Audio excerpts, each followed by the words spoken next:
देना है तो एक ऐसा ही बल दे दो कि जितना संसार की विपत्ति है, दुख है, एक दुख मेरी झोली से जाए नहीं जब तक दूसरा दुख मेरी झोली में आता रहे।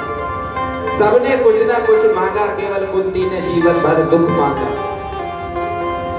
कहा मुझे तो ऐसे सुख को लेकर गोविंद मैं क्या करूं जो तेरी याद ही भुला दे। ऐसा दुख तो मेरे जीवन में आता रहे जो स्वयं तेरा स्मरण कराता रहे, चिंतन कराता रहे। बोलिए द्वारकाधीश भगवान की।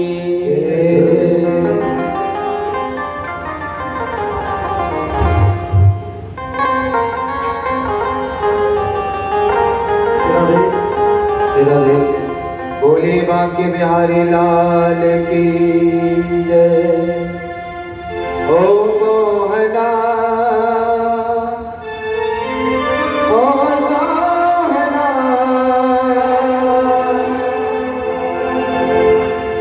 तेरे संग में रहेंगे ओ मोहना।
पुराण की जय जय श्री राधे जय जय श्री राधे। बोलिए बाल कृष्ण भगवान की। भगवान से 5 पांडव द्रौपदी ने आज सब कुछ मांगा, वरदान मांगा, लेकिन कुंती ने ही दुख मांगा। लेकिन जब धर्मराज पृथ्वी के जब 5 पांडव बन गए, विजय की प्राप्ति हो गई, तो भगवान कृष्ण ने रात भर उनको उपदेश दिया। 5 पांडवों की समझ में नहीं आया। युधिष्ठिर जी महाराज केवल यही समझते थे कि कल परसों के गाय चराने वाला आज हमें उपदेश दे रहा है। मन में देखिए, सुनाने वाला चाहे आयु से छोटा हो चाहे बड़ा हो, जब तक सुनने वाले के मन में भाव नहीं है, जब तक उसकी समझ में नहीं आ सकती। युधिष्ठिर जी महाराज पूरी रात भगवान कृष्ण ने प्रवचन किए, लेकिन उनकी समझ में नहीं आई। तो उन्होंने सोचा मैं एक काम करूं, ऐसे तेजस्वी विद्वान व्यक्ति के पास ले चलूं जो इनकी समझ में आ जाए। भीष्म पितामह जी, जिनके शरीर में अर्जुन ने बाणों की सैया बना दी है, पूरे शरीर से उनका रक्त बह रहा है, अचेत अवस्था में पड़े हुए हैं। आज 5 पांडवों को लेकर साथ में द्रौपदी को लेकर सीधे सीधे चले आ रहे हैं। भीष्म पितामह अचेत अवस्था में पड़े हुए हैं। भगवान कृष्ण को आते ही देखा, भीष्म पितामह जी मने मन प्रणाम नमस्कार करने लगे और 5 पांडवों ने भीष्म पितामह को नमस्कार किया। भीष्म पितामह से भगवान कृष्ण पीछे की ओर खड़े हो गए, कहने लगे, पितामह ये तुम्हारे शिष्य भारत के सम्राट राजा बन चुके हैं, युद्ध में इनकी विजय प्राप्त हो गई है, विजय इनकी प्राप्ति हो गई है, इनको ज्ञान दो। राजा का कर्तव्य क्या है, राजा के लिए करना क्या चाहिए? भीष्म पितामह कहते हैं कि तन पवित्र सेवा की जो तन पवित्र करना, मन पवित्र भजन सो होत प्रिय कल्याण। बेटा, अगर तन पवित्र है, जितना तुम्हारे शरीर युवावस्था का है, दूसरों की, अपने वृद्ध की, माता पिताओं की सेवा करो, बुजुर्गों का सहारा बनो। इस अवस्था से कुछ ना कुछ अपना काम करो, ये तन की सेवा करो। अगर तुम्हारे पास धन की ज्यादा जरूरत है, जिनके पास भोजन नहीं है, भोजन की व्यवस्था करो। जिनके घर में चूल्हा नहीं चलता, उन गरीबों को धन दो। अगर अपना मन पवित्र करना है तो परमात्मा का चिंतन करो, तभी कल्याण होगा। और हमेशा याद रखो, शरण में आया हुआ शत्रु कितना भी बड़ा हो, लेकिन शरण में जो पड़ा हुआ है उसे सदैव क्षमा करना सीखो। अपनी आंखों के सामने जो पाप हो रहा हो, चाहे हमारे प्राण क्यों ना चले जाए, उस पाप को होने मत दो। जैसे भीष्म पितामह ने ये संदेश उपदेश दिया, खड़ी हुई द्रौपदी को हंसी आ गई। और जब हंसने लगी, भीष्म पितामह कहने लगे, बेटी आपको हंसी क्यों आई? कुलवती नारी कभी हंसती नहीं बिना बात के। कहने लगी, बाबा कुछ नहीं, ऐसी कोई बात नहीं है। बेटी, कुलवती जो नारी होती है कभी ऐसा नहीं हंसती है, लेकिन तुझे हंसी क्यों आई? कहने लगी, बाबा मैं आपके वचनों को, आपके हृदय को ठेस देना नहीं चाहती हूँ, लेकिन आप पूछ रहे हो तो इसलिए मैं आपको बताती हूँ कि जिस समय दुशासन मेरे साड़ी का पल्लू खींच रहा था तो उस सभा में सबसे प्रथम आप थे। आप कह रहे हो कि पाप होते हुए नहीं देखना चाहिए। अगर आप खड़े हो जाते तो किसी की क्या मजाल मेरी साड़ी का पल्लू छूकर दिखा देता। दुशासन ने पूरी ताकत से मेरी साड़ी को उतारना चाहा, लेकिन मेरी रक्षा करने वाला मेरे गोविंद ने मेरे कदम कदम की रक्षा की। उस समय मेरी लाज को बचाया। 5 पांडव मेरे पतियों को भी उसने बंदी बना लिया। वो भी नीचे नजर की ओर करके बैठ गए, लेकिन वो भी कुछ नहीं कर सके। आज बाबा उपदेश दे रहे हो, कहने लगे बेटी मैंने दुर्योधन का नमक खाया था, इसलिए मेरी बुद्धि भी खराब हो गई, लेकिन आज मेरी बुद्धि भी पवित्र हो गई। अर्जुन ने मेरे शरीर में इतने बाणों की सैया बनाई है कि जिससे मेरा रक्त पूरा बह चुका है, और जैसे एक बिच्छू काटने से जितना दर्द होता है, आज बेटी ऐसा लगता है जैसे 10,000 बिच्छू एक साथ डंक मार रहे हैं। मुझे इस बात की प्रेरणा हो रही है। आप कह रहे हो सबसे बड़ा पाप वो है कि जो पाप होते हुए देखता है, इसलिए बेटे मुझे लगता है यही पाप आज मुझे, मैं जानता हूं अपने पूर्व जन्म की कथाएं, जीवन में मैंने कभी पाप नहीं किया, लेकिन इस गोविंद से जाकर पूछो तो सही, ऐसा मैंने कौन सा अपराध कर दिया जो इतनी बड़ी मुझे सजा दे रहे हैं। मुझे इच्छा वरदान है कि मैं जब चाहूं अपनी मृत्यु को प्राप्त कर सकता हूं, लेकिन ये वाला अवसर मैं छोड़ूंगा नहीं। भगवान कृष्ण सामने पहुंचे और कहने लगे महाराज बताओ आखिर क्या बात है।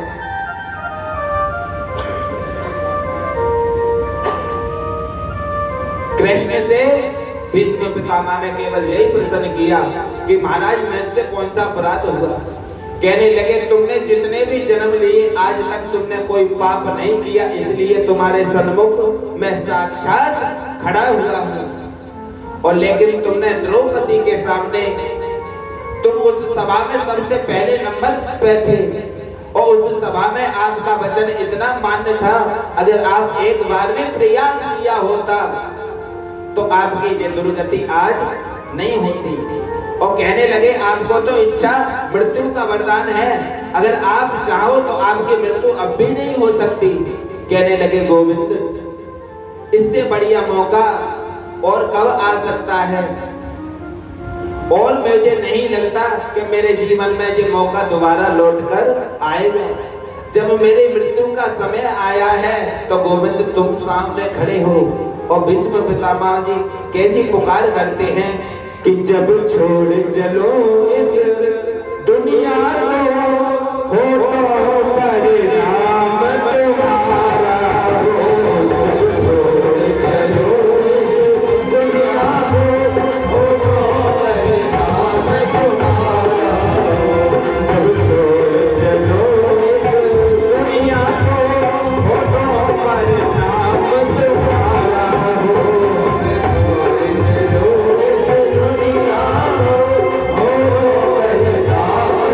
Oh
यमराज नाना प्रकार की डंडा मारता हुआ ले जाता है और कहता है भगवान जो तुम्हारा भजन करके मरता है तो उसको क्या क्या चीज प्राप्त होती है।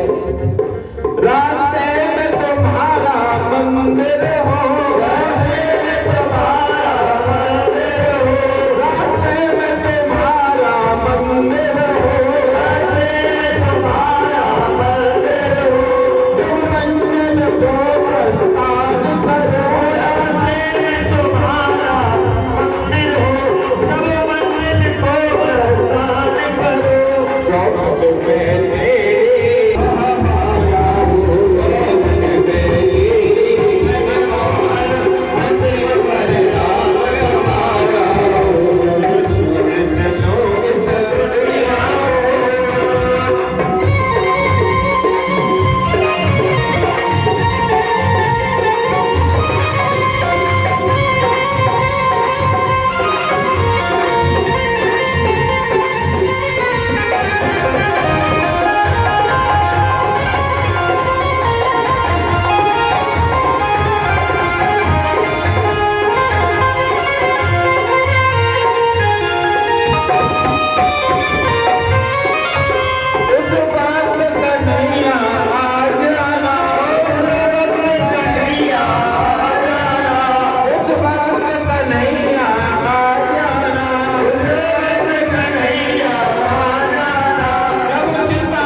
भगवान की।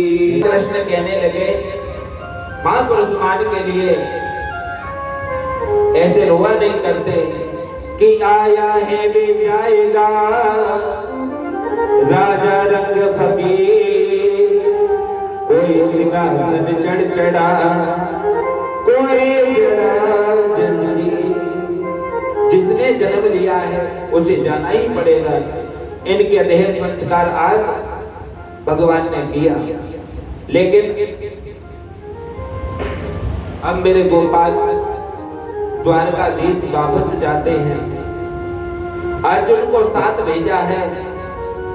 अर्जुन सीधे द्वारका भगवान कृष्ण को, युधिष्ठिर जी के मन में केवल यही भाव रहता है कृष्ण बहुत छोटा है, द्वारका जाएगा शायद इसकी कोई सामग्री मार्ग में कोई चोर लुटेरा नहीं छीन ले, तो ऐसे भाव रखते हैं, इसलिए अर्जुन को साथ भेजा है।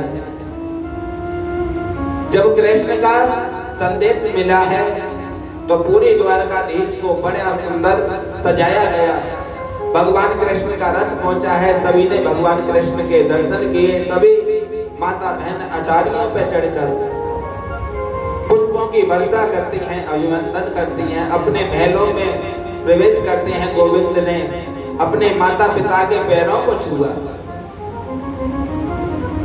अभिवंदनम शीलस्य नित्यं व्रतोपे विना चतुर्थ्या ते संवर्तम आयो विद्या यशो बल।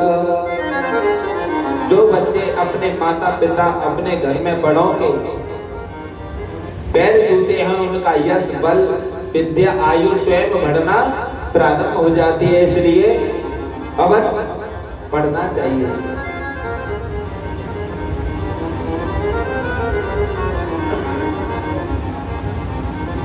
लेकिन कृष्ण तो चले गए द्वारका।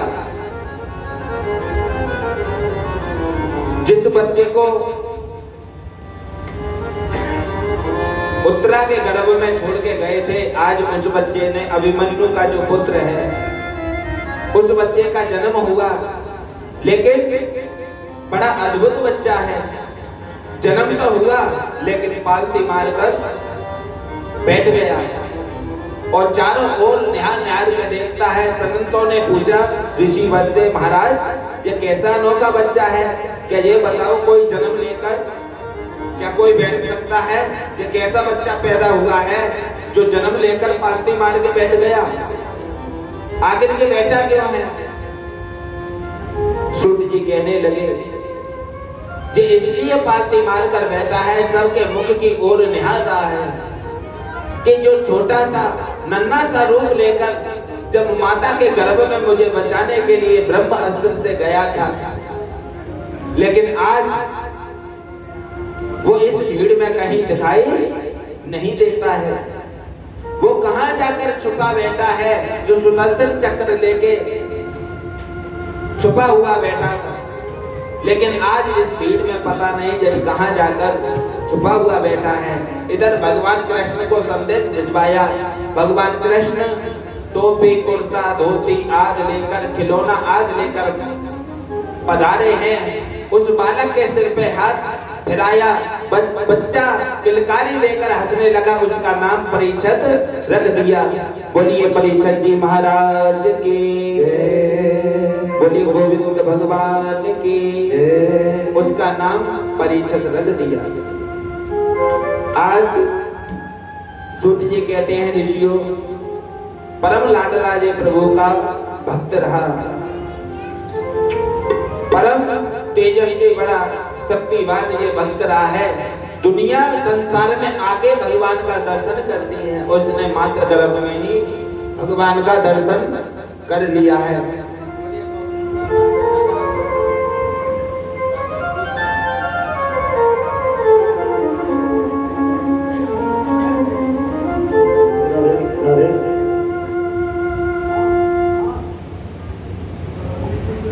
रज राम राम राम राजा राम राम राम। देखिए भगवान के कीर्तन में बैठे तो कभी उदास होकर नहीं बैठे। और बिल्कुल देखो बाबा में कितनी फुर्ती है, तुमसे सबसे ज्यादा फुर्ती है। आप ऐसे उदास बैठे हैं और सबसे बड़े होंगे यहाँ बाबा, और कूद कूद के नाचेंगे। तो इसलिए कम से कम ताली बजा कर भगवान का कीर्तन करें। सीता राम राम राम राजा राम राम राम राजा राम राम राम सीता राम राम राम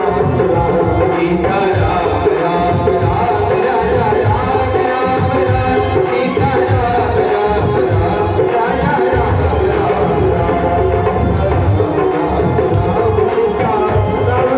राम राजा राम राम राम सीता राम राम राम सीता राम राम राम सीता राम राम सीता राम राम राम सीता राम राम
पूछा, हे अर्जुन, इतने दिनों के बाद तुम्हारा आगमन हुआ है और तुम्हारे शरीर का तेज कहां चला गया?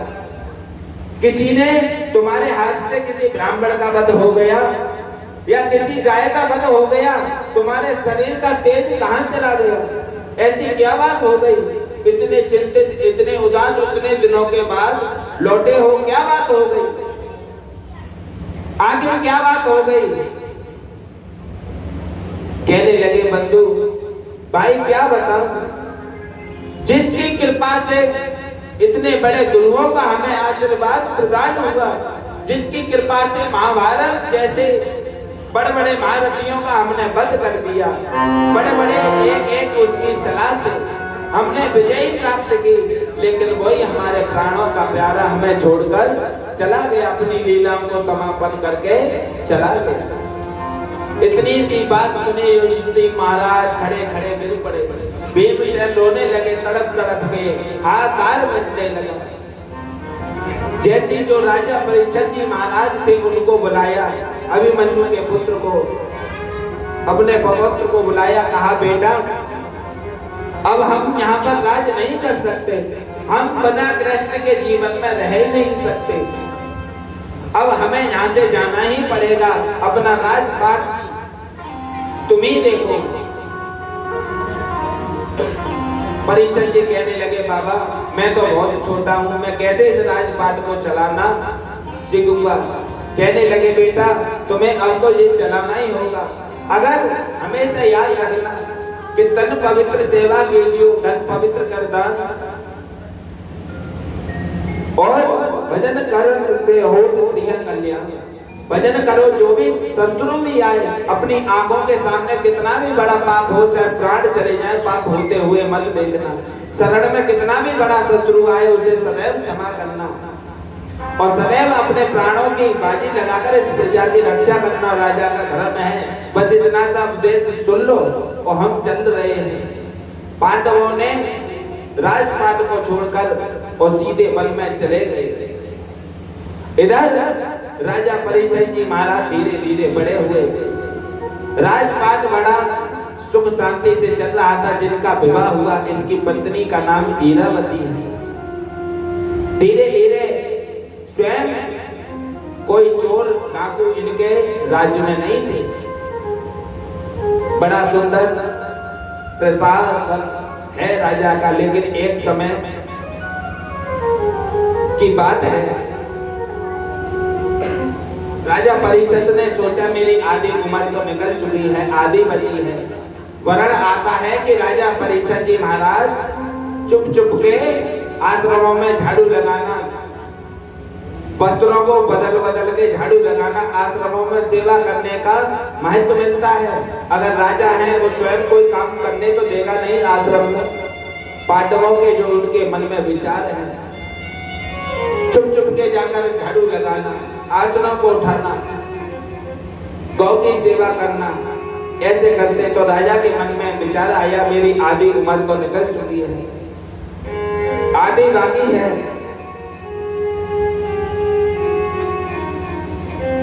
लेकिन आज एक काम किया, मन में विचार आया कि बाबा के जमाने का बहुत खजाना पड़ा हुआ है, उसे खोलना चाहिए। तो क्या किया, जैसे उस खजाने को खोला तो पांडवों के जमाने का एक बड़ा सुंदर मुकुट चमकता हुआ दिखाई दिया। उसे सिर पे धारण कर लिया, जो जरासंध का मुकुट था, उसे लगाकर से दूर जंगल में चले गए। और क्या देखा,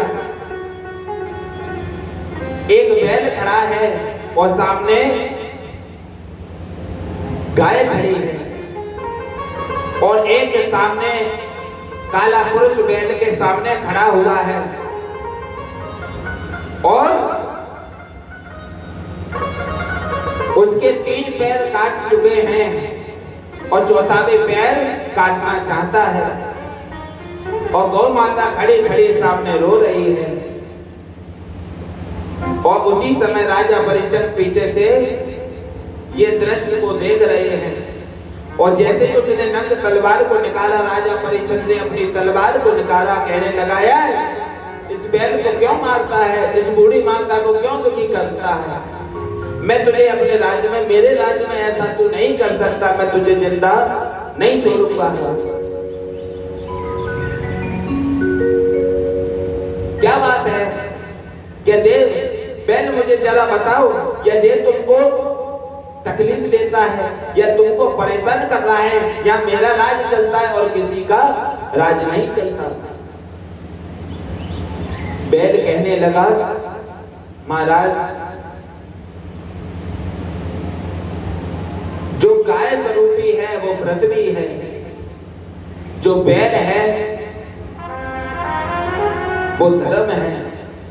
सतयुग में सत्य दया पवित्रता और धर्म चार चीज थी। सत्य भी गया, दया भी गई, पवित्रता भी गई, केवल एक पैर बचा है धर्म का, उसे भी कलयुग काट देना चाहता है। सामने कलयुग खड़ा हुआ है।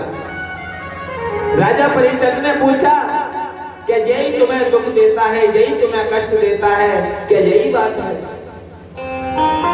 बैल कहता है कर्म प्रधान विश्व रचिराखा, कर्म प्रधान विश्व रचिराखा, कर्म प्रधान विश्व रचिराखा, कर्म प्रधान विश्व रचिराखा, जो दस करे तो दस फल चाहता, जो दस करे तो दस फल चाहता, कोई न कहो सुख दुख करदाता, कोई न कहो सुख दुख करदाता, जिन निज कृत कर्म भोग सुख भोगा, निज कृत कर्म भोग सब भोगा।